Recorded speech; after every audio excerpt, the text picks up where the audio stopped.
So maybe somebody's asked you, hey, I want you to be the trustee of my trust. Or maybe they're talking to you about being trust protector of their trust. What does that mean? What are these two roles? Well, in this video, I'm going to be talking about the difference between a trustee and a trust protector and who you might want to choose for each of those roles. Thanks so much for joining me. I'm Ellen Cookman, and I love diving in with families about who's the best person to play which role in your trust. A lot of people don't even know there's multiple roles when it comes to managing trusts, but it's really true. We love working in teams, and the people managing a trust are no different. So a trustee is really the main manager of a trust, and there's a lot of different types of trusts. So for this, we're going to be talking about a revocable trust and also a special needs trust, like a longer managing trust, or perhaps a dynasty trust, a trust that can last for a long time. So you want to think carefully when you name somebody as trustee of a trust. And I actually have a video on selecting a successor trustee of a special needs trust.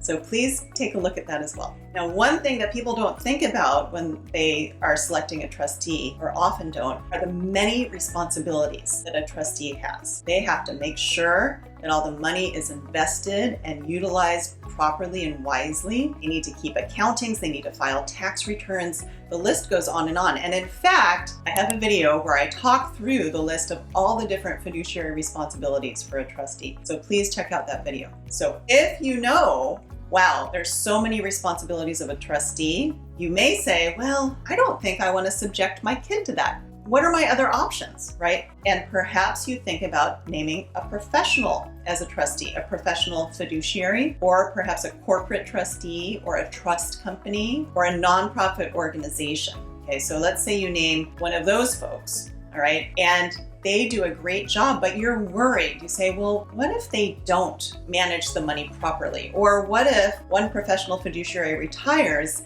and I don't like the person who takes over? Or, there's a dozen things that could happen that we worry about, that I know, at least as a parent of special needs, I stay up worrying about these things, and you probably do as well. So we love having somebody who could oversee the trust, all right? So this is called a trust protector. This is somebody who looks at what the trustee is doing. Once a year, they might receive accountings, but they have the ability to access the bank records, and they can remove and replace the trustee if and when necessary. Now, I like putting in language that the trustee can first resign before being removed, so that helps with the malpractice liability insurance for professional trustees. But it's wonderful to have somebody who really knows what they're doing as trustee, and then perhaps a family member as trust protector, because that's a much smaller role. It's an important role, but it doesn't take nearly the same amount of time as managing a trust for somebody and the myriad responsibilities there. Another reason why you might want to name a family member only as trust protector and not as trustee is, let's say the beneficiary has mental health challenges and you want to name their sibling as trustee.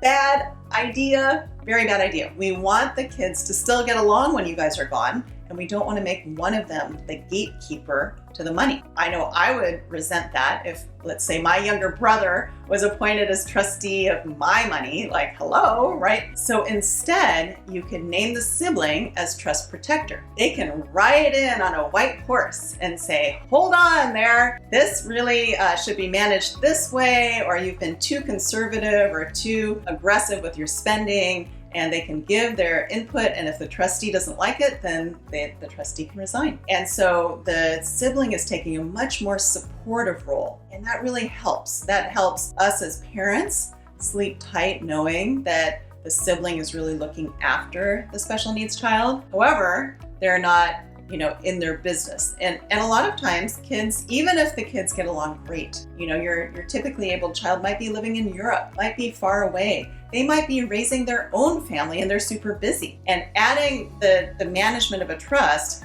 won't make them less busy, right? So we often suggest that particular setup. All right, so you have the trustee who's managing the trust, and all of the trustee fiduciary responsibilities, the probate code applies only to the trustee. And then you have the trust protector, the knight in shining armor who rides to the rescue of the beneficiary if it should ever be needed. Now, sometimes people might say, well, I'm not sure if I want my child to act as trustee, or that, typically abled sibling to act as trustee or as trust protector. So maybe I'll name them as trustee, but if they don't like that, then they can switch over to trust protector. Well, we don't recommend that at all, because we want to limit the trust protector's fiduciary liability. We don't want the trust protector to be viewed like the trustee. The trustee is the one who gets sued for doing anything wrong, whereas the trust protector doesn't have any of those liabilities or responsibilities. If you name somebody who can act in both positions, then there's the worry that that child could be liable to fiduciary responsibilities even as trust protector. So we keep those roles separate. I know sometimes that makes you think a little bit harder about who might be trustee, who might be trust protector. I often suggest to involve your whole family in the discussion if you feel comfortable with that. Talk to the sibling and ask them, which role would you prefer? You can share this video with them so they can see, okay, what does it mean to be named as a trust protector versus named as the trustee? And I tell you, 9 times out of 10, the siblings of the special needs kids who are named as trust protector, once they find out what that means, are so relieved. Of course they're going to say, well, of course I'll take care of Johnny when you guys are gone, but they're so worried. A lot of times, I don't want to say all the time, but a lot of times they're so worried that, once their parents are gone, Johnny is fully their responsibility and they already have many other responsibilities going on. So trust protector seems to be a very good role for siblings and that sort of thing. Okay, so I hope that provided some clarification for these two words that are kind of similar but treated very differently with very different actions, the trustee and the trust protector. I encourage you now to go watch my video on how to select a successor trustee.